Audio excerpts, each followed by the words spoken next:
This week on Twende, we are visiting a unique forest near Nairobi.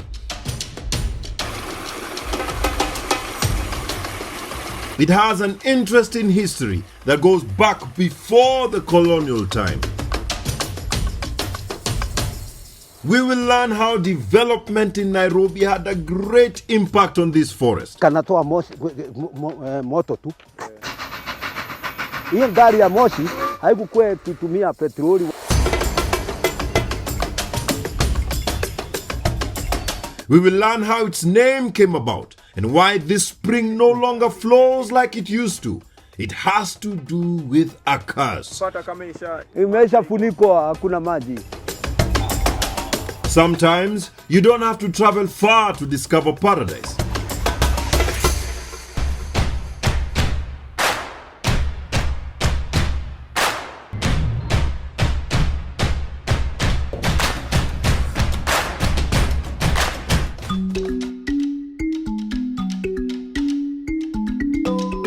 So fuel prices are at an all-time high, and traveling to exciting places on the open road now seems like a preserve of the rich.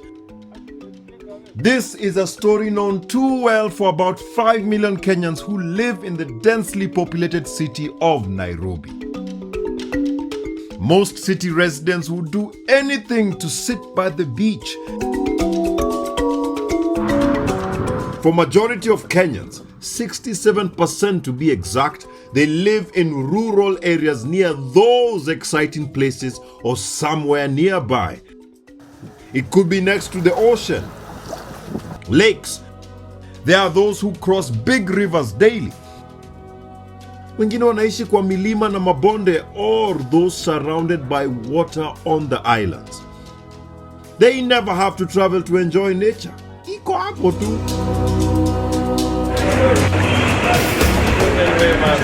Then, kuna watu wa Kanaili. They also live in the jungle, a concrete jungle. Hapa mito ni chafu. Mambo ni mengi, miti ni michache. Na vile watu wa huku wanajionanga wako mbele. So today on Twende, we shall be showing you places you can visit that are not very far. Hata sio lazima utumie gari, ukipenda hata unaweza kutembea. If there is one thing that we find exciting, it is forests. That is why we enjoy getting away to places like Karura na Arboretum. But wait, kabla hujawacha kuwatch show because unajua hizi forest, let me just make it very clear that we are going to another forest which you most likely have never visited. From the Nairobi CBD, it is a 20 minutes drive, a 2 hours walking, or a 40 minutes on a bicycle. We find it at the borders of 3 counties, Nairobi, Kajiado, and Kiambu. It is alive. There are springs, mysterious holes in the ground, and the exciting part is that it is rich in history. This is Thogoto Forest. Its proximity to the city of Nairobi would greatly affect the tree species that grow here. There is a dark reason why most of the trees look like this. We shall come back to that later, but first, hiyo jina Thogoto ilitoka wapi? To find out, I head to the place that goes by that name, Thogoto. Before the construction of the Southern Bypass, this forest was one complete block that was extending from Dagoretti Market to Kibiko in Ngong. Today, the new highway cuts across the eastern side, splitting the forest into 2 parts. Tucked at the edges of the forest between Kikuyu Town and Dagoretti Market is the center of Thogoto.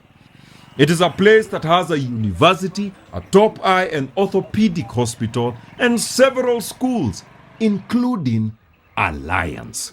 Thogoto's history goes back more than a century ago during the colonial era. Kama vile tulisema mafuta imepanda, kwa hivyo we are traveling on a budget kwa nguvu ya damu. The road is lined with trees. It is easy for them to grow here because this whole area once used to be one large forest devoid of all these infrastructures. It wasn't always like this. To get to know how this came about, I visited one of the earliest buildings here. This church in Thogoto is a continuation of one of the stories we featured earlier in the Twende Kibwezi episode. In 1891, the first missionaries settled in Kibwezi and established a mission there, building what is claimed to be the first PCEA church. However, they would face attacks from one of Africa's deadliest killers, the mosquito. Malaria and other tropical diseases sent many of them to an early grave. But not every place was infested by mosquitoes. Further inland were areas of cooler climes and dense forests that were free of the killer insects. And that is how the sole survivor of the first missionary party of the Scottish mission ended up in this area, which was then a dense forest. I am here to meet someone who has seen the gradual growth of Thogoto. Habari yako mzee? Mzuri sana. Sasa nataka kuuliza. This is the original church. Hapana. Ile ya kwanza ni ile kanisa pale. Thomas Chapel. Iko huko. Ndio ilijengwa mwaka wa 1909. Hii ilijengwa miaka ya 1928. That's when they started putting up this one. So lakini tunaweza enda hapo? Ingia gari. Twende na baisikeli? Mambo ya baisikeli mimi mzee nitaweza. Ingia katika gari twende. Wewe ni mzee wa miaka ngapi?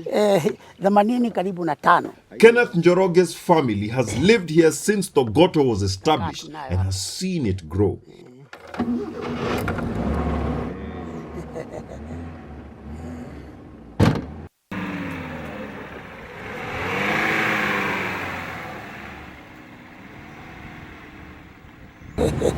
So, when did you get this car?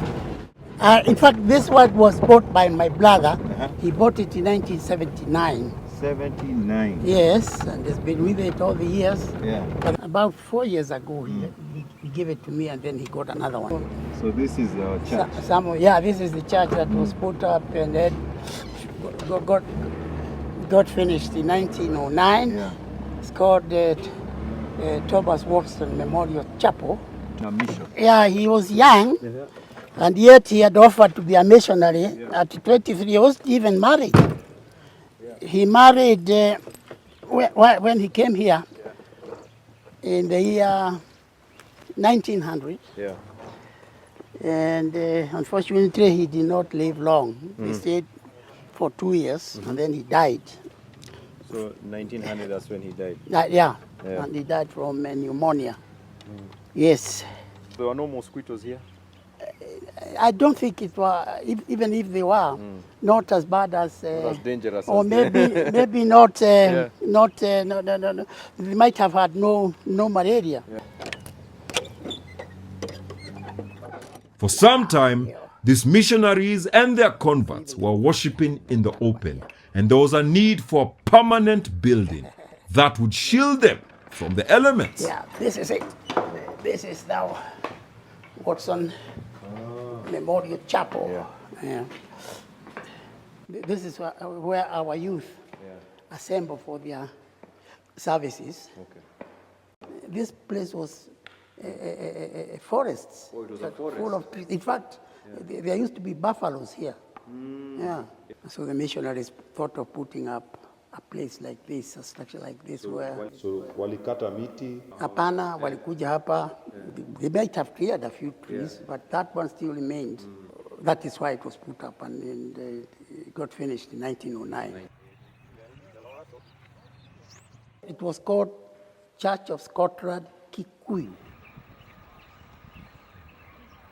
Materials to put it up were brought here in sections from Scotland. Wait, even the wood? Is even the wood and the mabatis. Everything. Yeah, it came in sections. So how did they get it here? Now it came by ship to Mombasa, and then it was easy to put it in on the ladeway. Yeah. The church would survive intact until 96 years later, when there would be a threat to one of its iconic features.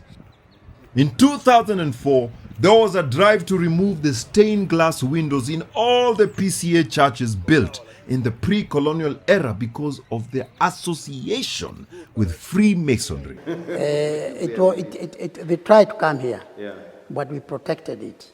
Yeah. The result is that these artistic pieces that are more than a century-year-old were preserved.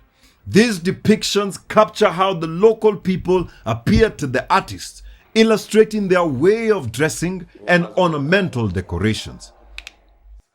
So they must have been ordered to reflect the life of the people they found here. These pieces of art are amazing, but I can only imagine how they might have looked to the local people in 1908 as they had their first interaction with Western art. It was like nothing they had seen before. Western art may have been easy to understand and relate to. Pronouncing Western names, on the other hand, was not so easy on the African tongue. This place is called Thogoto, and there are very many theories as to why this place is called Thogoto, and somewhere Scotland has a play in that. Scotland to Thogoto, how does that come about? Yeah. One time it was thought it is Scotland, which people translated to as Thogoto. Thogoto, so Scotland, Scotland. And they had that habit, because even the Mzungus, when he came here, they were given local names. Oh. Yeah? You will hear somebody called Watenga. Watenga. This Mzungu who came from Malawi, he was Dr. Scott or something like that, yes. was called Watenga. Watenga. Because when he wanted you to move, to create space, he used the word tenga. Oh, he used to use the word tenga. Yeah. And that is why people call him Watenga. Watenga. And that, my friends, is how this area came to be called Thogoto. And the nearby forest also acquired this name. While the missionaries were busy sowing seeds of the church, there were those who were keen on harvesting where they had not sown. Nowhere is this more evident than in Thogoto Forest. Most of the trees in these 760 hectares are not native. This is how the forest once looked like. A thick, indigenous, closed canopy forest. Today, however, most of it is made up of exotic trees. Now, how did this come about? Kwani kuliendaje?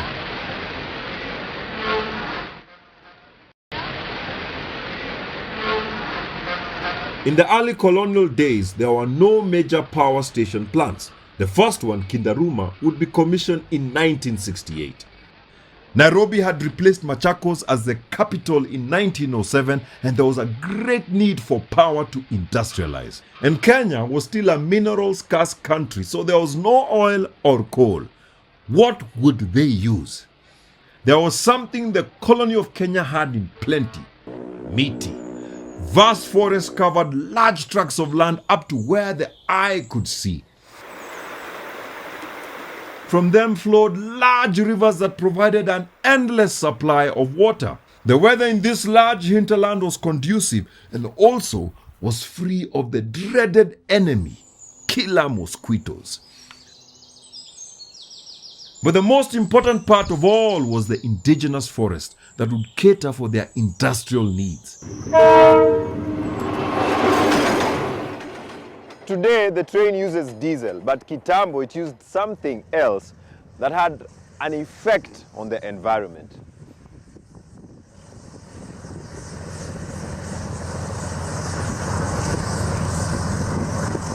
Trains have been passing at the edge of Thogoto forest for decades now. Hiyo dia kalikuwa kanaenda kana. Sasa hiyo moshi inatoka pande ya chini na ingine moto. Moto inatoka chini na moshi inaenda na pande ya juu. Hata pande ya juu kanatoa moshi moto tu.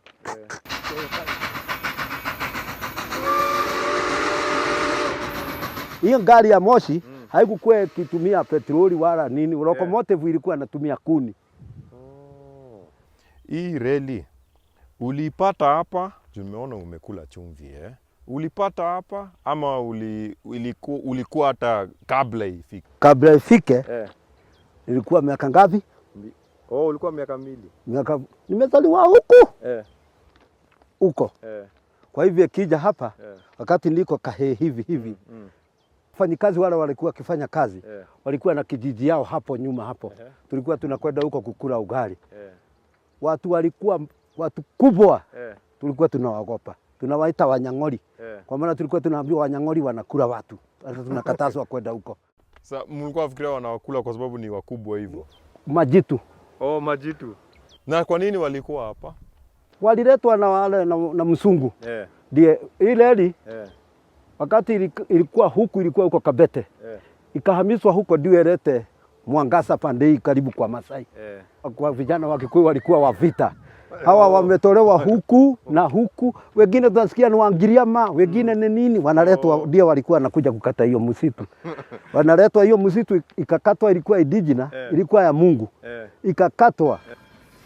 In early times, some engines used to run on steam, so all you needed was something to heat the water. Remember, there is no coal or oil. Kwa hivyo, miti tu ndio ingefanya. Si mbao, kuni. Uita kuni, hapana ita kuni.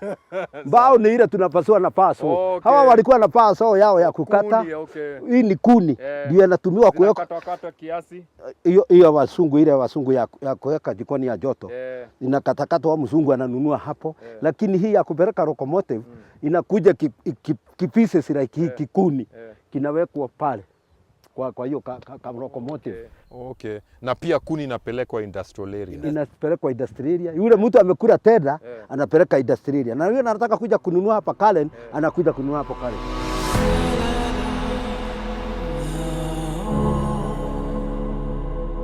Though there are many forests surrounding the city, Thogoto forest would bear the brunt of the energy need.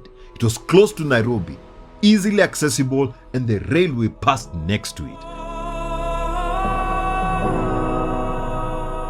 There was, however, one challenge with the indigenous forest in Kenya. Most trees take a very long time to mature. The rate at which the British were using up the trees in the railroad construction and other development projects was depleting Kenya's indigenous forests. Importing lumber from Europe was too costly, and that is what led to them introducing the fast-growing eucalyptus trees.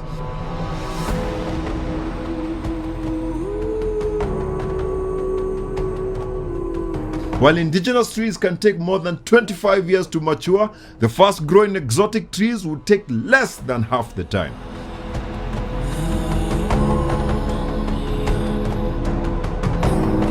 So many forests, including Thogoto, went from this to this.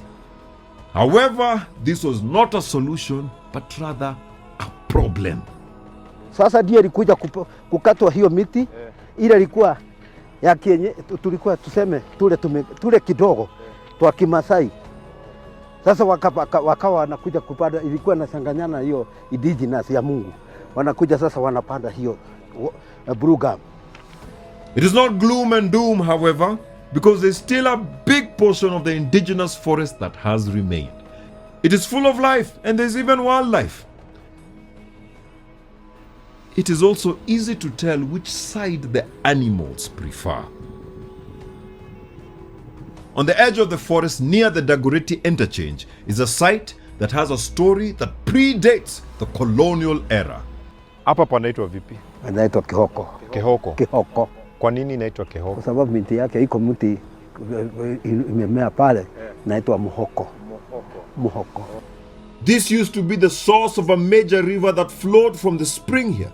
The water would, however, become a source of tension between the neighboring communities.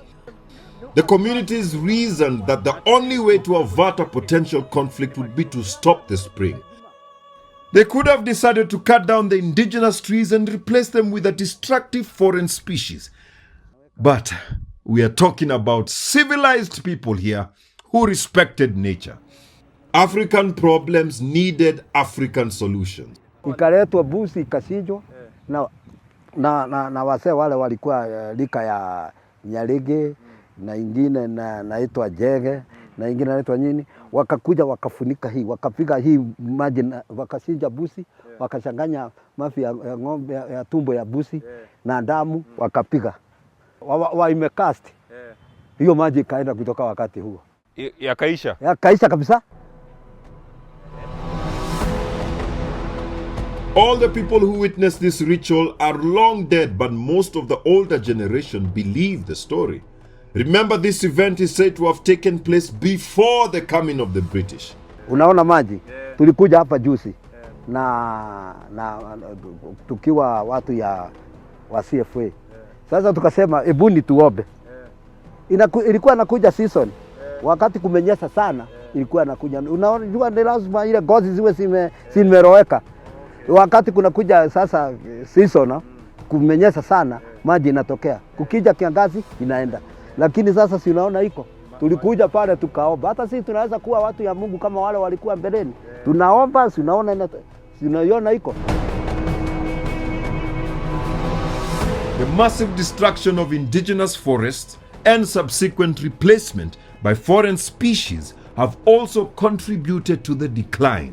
Tunasema kusema kweli, eucalyptus munywa mai inakunywa maji saidi.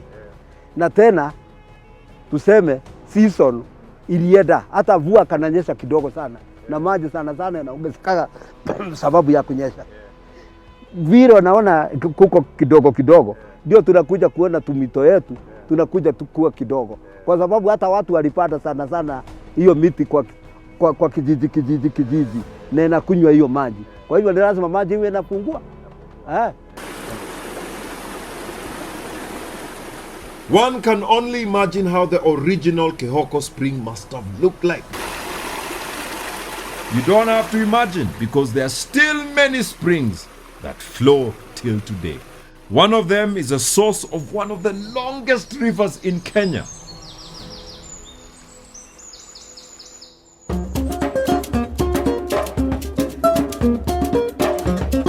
We have been literally on the edges of the forest. Next week, we get deep within to the indigenous part of the forest.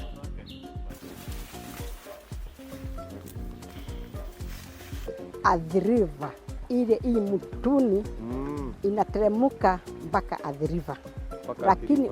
Lakini kienda Athi River, hapa ndio Gitwe, manatoka hapa maji, hii maji manatoka hapa. Despite the challenges it has gone through, you will see why Thogoto Forest is still a beautiful place to visit.